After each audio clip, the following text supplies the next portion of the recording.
Welcome to the JAMODI podcast, where we interview coaches and leaders to find out not just what they do, but how they do what they do.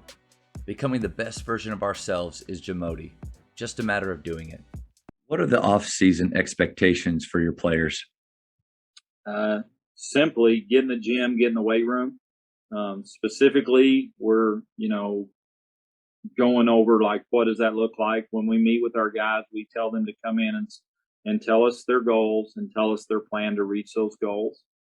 So it's not just, I want to get better. It's said goal is something specific and we're able to measure it. And then they're telling us, this is my plan. I'm going to be back home these next 3 weeks. I've got this gym I'm going to go to. My plan is to be up at this time, going there. And then we just have some accountability. So, I was going to call you at 10, but I knew you'd be at the gym. So, I called you a little later. Did you go today? Otherwise, we have these expectations and lofty, ambitious goals, and we really end up striking out on most of them.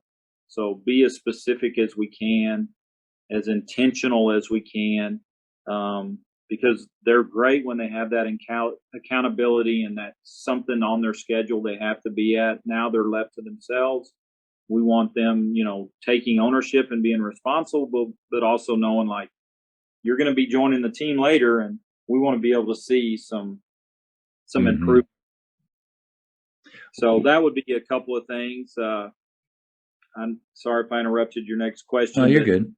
One thing that we have them do is we have them work our summer camps, because I think when you're teaching someone else, you are improving without even knowing it. I just remember I'd teach shooting, and I may not shoot. I might shoot 1,000 shots that day, but none of them were like competitive because I'm just showing kids how to shoot or teaching them something. And then my form is just so much better. Or keep your eyes, whatever the skill is when you're working a camp. And I think they're learning like it's not easy to coach. It takes some demanding, some accountability, a little bit of discipline. Every summer it's inevitable. A kid will come up to me and say, "Man, coach, these kids don't listen." And you're like, yes. Really? That makes you feel surprised. So yeah, for sure. I just think you're putting them in that other role. Just like if they had to officiate a summer league game, they'd be like, "Man, officiating ain't that easy." Maybe you need to be a little lax on these guys who don't get it right every time like we think they should. You're just putting them in other situations to grow. When we play pickup games, when they're on campus, they're organized. We play a certain way that we want, that we put out there. We play to 11 twos and ones. It's make it, take it. You're not getting a stop. You're not going to the other end. So we still get full court, make it, take it. Yeah. So like if we're playing and we scored, we'd stop and we'd take it out at that end. We wouldn't throw it in and go back the other way. Oh, okay. If you get beat 7-0, you're done. It's a skunk. So you're going to have to get a stop. And sometimes we've confirmed it where, the game points, you got to hit a free throw or something to confirm the win. If you miss, it goes back to what the score was before. So you're giving them a pressure free throw situation. It depends how many guys are waiting out, etc. Great way to play is 4-on-4, full court to 2 baskets. Loser stays. Because now they're learning shot selection, value the ball, effort, everything. And they're all involved. They're all getting to touch it. So, you want to win and keep the court in most pickup games. And this one, like, we win, we get a break, we're coming back fresh. This team that just lost is still out here. And I've seen when teams get tireder, they get a lot smarter. Because now they're having to be strategic about which shot. Focus. Yeah. Then they'll start saying, that's not a good shot. They'll start policing themselves a little bit on it.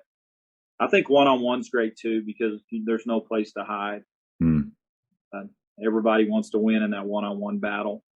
So I love that idea of the make it, take it, and pick up. And the way that we play at Faith is it's Divenzio rules from PGC. We don't play with out of bounds, or when it does go out of bounds, it's automatically defensive ball. We do that as well. There's no touch, but on a made bucket, we don't throw it in. Whoever on defense gets it out of the net is pushing it. So it creates more speed. But what do you think about when we score, somebody on our team grabbing it and going back that other way. So the defensive team is now transitioning back again in defense. It could get nuts, but I don't know. I might experiment with that.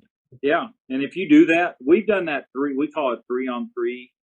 I think we call it 3-on-3 speed, but we'll just play make it, take it, or we'll alternate depending on what we want to emphasize. Where the ball goes out, you kick it quick to the 3, and we're back playing again. So there's no lag. Like FIBA rules, or the 3-on-3, 3-on-3 rules. Yeah. We used to play a lot of hoop it ups when I was playing. Nice. I just love that. The 3-on-3, everybody's engaged, everybody's getting to touch the ball. I wish hoop it ups were still around and still a big thing. That was awesome. Yeah, we loved it. We would plan our summer around going to those things. But again, it's competitive, and there's not necessarily a consequence for losing, but you're wanting to be on the floor. And then on the 4-on-4 drill, if you lose, you're staying. So now you're wanting to get off. Mm-hmm. It's just the 2 baskets, so it teach a lot of things that we value, and I think every team should value, honestly. So yeah, that's the expectations for the off season. Get in the gym, let's compete. For advice for high school coaches, because I think we all try to have good off-season plans for our guys, but we're dealing with a wide range of players, the ones that do have aspirations to play in college, all the way down to the ones that, I just like it. I want to be a part of the team. I want to be with, but you want them all to be motivated and things. But then there's the idea too of, well, they see me every day for 187 days. They need a break from me. So what's that balance for high school coaches, you think, with setting up an off season or a summer program? I think if you can bring someone in that is a similar voice, but a different one who may say what you're saying, because obviously you want to keep the method and the message consistent with what you're doing, but it might just be somebody different. The expert is the average guy from 50 miles away, or they might get attuned to your voice and maybe miss some of the nuggets that you have, and where you might be going off to someone else and you're leading clinics and you're the expert, and they're gravitating on every word you're saying. Like it's just human nature to be that way. I would just be real intentional about who it is.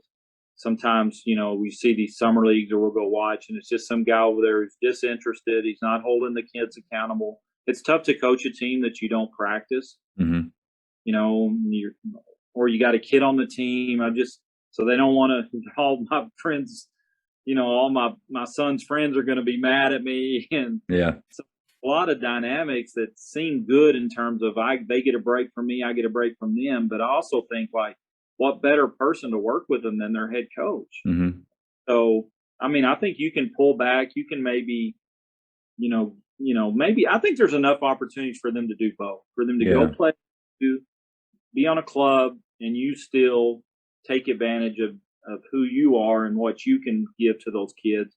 And I think if we dilute it too much, we're more, the lowest common denominator is winning out instead of the highest common denominator. And it's okay if this kid doesn't want to play in college, but he does want to play in high school. So we're trying to win state. We're trying to win our district, whatever our goals are. We're still trying to be our best. So it's going to take investment. It's going to take time. It's going to take a commitment, because we're a rising tide, raises all the boats or whatever. Like we're only strong as our weakest link, whatever analogy. Like, we need everybody lifting this group up, and we all get better if you get better, and communicating that message, which gets them closer to kind of our side of the table on loving basketball.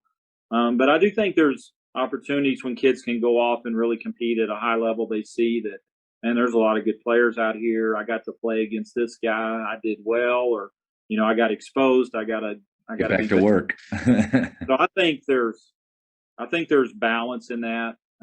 But I wouldn't shift the pendulum too far to where I just pulled my hands back. That's danger in all this investment of time, and now you're starting over. Like, you don't want to start where you were at the end of May in August. You want to build on, hopefully they're advancing the ball through this time, and you're making progress. And I always felt like when I coached high school, I had 4 seasons. We had our regular season, we had the spring season, the summer season, and then the fall season.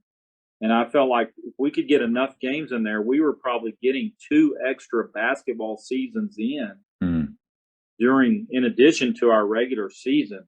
And so I felt like while everybody else is off doing other things, we're catching up or passing the group, wherever we're at on that continuum is we're maximizing who we are. And I see that in your program and just the things that you're promoting. So I think you probably are doing that. But, I know coaches, they beat their kids to the parking lot, the gym's over and like you got to be there. It's an investment in time. Yeah. I know the rules, you might not can be out there with them all the time, but you got to be investing in these kids. Again, how much do you love it, coach? What do you want for your program? The old Don Meyer, make the big time where you are. Like, we can all look, if this program's better, I wish I had that. And we all could make a list of what we want or need. But the truth is, we took this job. No one put a gun to our head. We accepted it with the conditions it's in. Now it's our job to make it better. And yeah, if we just, run into roadblocks and can't do it, then maybe you have to change. But we can't just blame it on the kids or blame it on someone else. Get in the gym, figure it out, find a way. Make basketball important. A coach the other day, I said, why do you think some programs win more than others? He said, you want to know why the programs win? I said, sure. He goes, it's because they want to. And it was like simple enough. Like, now none of us probably win at the rate we want to or to the extent we want to, but it's got to be important. We do what we do so that we will win. I mean, yes, it's not just the winning, it's all that comes with that. But when that scoreboard's on and that ball is tossed, we're playing to win. So all these little side things that we're doing, the weights, the early mornings, the road trips, the summer tournaments, the film session, the one-on-ones in the office, are to win. And so we have to keep that in mind in everything we're doing, that this is going to come out in the competition. And how do we want to perform? What do we want it to look like? Because that's what we're doing now is going to affect that. The reaping and sowing, as simple as it can be. Thank you for checking out today's episode. Please take a moment to subscribe to this podcast, share it with your fellow coaches, and find us on social media for what's coming up next on the JAMODI podcast. It's just a matter of doing it.